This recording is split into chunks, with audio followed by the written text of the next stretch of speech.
Талдықорған қаласындағы физика-математикалық бағыттағы Назарбаев зияткерлік мектебінің ұжымы көктемгі демалыстарын мемлекеттік тілді меңгеру арқылы өз білімдерін жетілдіруге арнады. Қазақ тілі 2020 жылға қарай өмірдің барлық саласында, кез келген ортада күнделікті қатынас тіліне айналады. Осы ұстанымды басшылыққа алып, аталған мектептің әкімшілігінің сұранысы бойынша тілдарын тілдерді оқыту инновациялық технологияларының әдістемелік орталығының әдіскерлері мектеп қабырғасында 7 күндік оқыту курстарын ұйымдастырды. Мен аты-жөнім Полянский Сергей. Мен Талдықорған қаласында Назарбаев зияткерлік мектебінде жұмыс істеймін. Тіл білу бұл заман талабы. Мен Қазақстанда тұрамын, сондықтан мен мемлекеттік тілде сөйлеймін. Біздің мектепке көктемгі каникулда қазақ тілі курсы ұйымдастырылды. Бізге қазақ тілі сабағын тренер, оқулық авторы, тілдерін орталығының қызметкері Жұманова Сара жүргізді. Қазақ тілі тілдерін оқулығы маған ұнайды. Сабақтар қызықты өтті. Біз қазақ тілінде қарым-қатынас жасадық. Маған қазақ тілі өте ұнайды. Бұл курс адамның сыртқы ортамен қарым-қатынасына байланысты 12 тақырыпты қамтитын лексика-грамматикалық материалдан тұрады. Бағдарлама тек тіл білімдерін ғана емес, сонымен қатар тыңдаушылардың жалпы ой өрісін дамытуға да бағытталған. Оқу материалдары ел тану аспектілері мен қазақ халқының ұлттық мәдени ерекшеліктерін қамтиды. Тіл үйренушілерге өте жеңіл, қарапайым тілде ойындар арқылы берілген әр сабақ түсінікті әрі тез есте сақтауға мүмкіндік тудыратындай етіп өтуі әдіскерлердің шеберлігін танытады. Уақыт шектеулі болғанына қарамастан тыңдаушылар көп нәрсені үйреніп қалуға тырысты. Танысу, отбасы модульдерінде өздері және жақындары туралы сөздік қорларын байытып, әңгімелеуді үйренді. Қазір біз бір-бірімізбен танысамыз, сондықтан да мен ең бірінші өзімнен бастайын. Менің атым Сара, тегім Жұманова, мен ұлтым қазақ, менің білімім жоғары, танысқаныма қуаныштымын. Сіздіңше? Менің аты Людмила, менің тегім Черенкова, менің тарих мұғалім, менің отбасы шығын, менің күйім, бір-екі балам бар.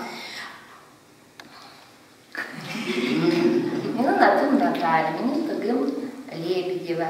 Менің мектепке жұмыс істеймін. Менің отбасым бар. Менің отбасым 4 адам бар. Күйім, ұлым, қызым, және мен. Жақсы. Менің атым Наталья. Менің отбасым бар. Менің отбасым шығын. Менің күйім атым Игорь. Менің қызым атым Евгения. Менің ұлым атым Никита.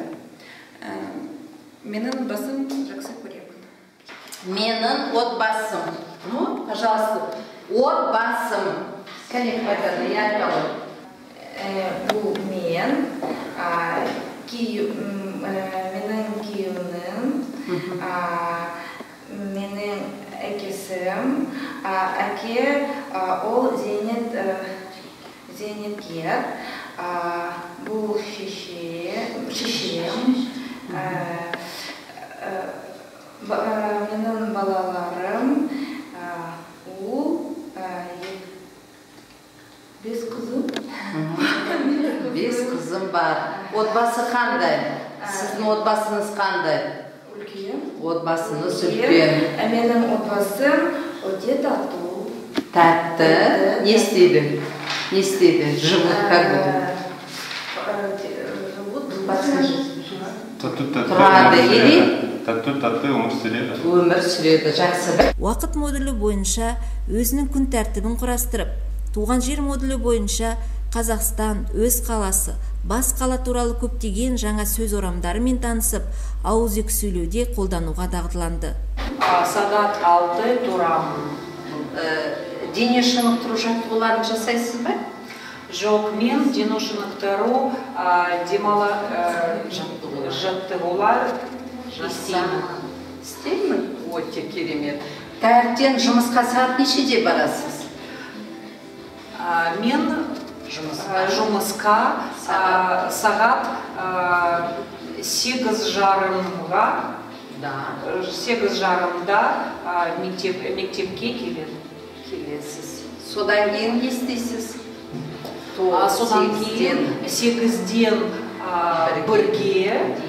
1-ге мен жұмыс істеймін. Түскі асты қашан ішесіз? 1-ден 2-де мен түскі ішемін.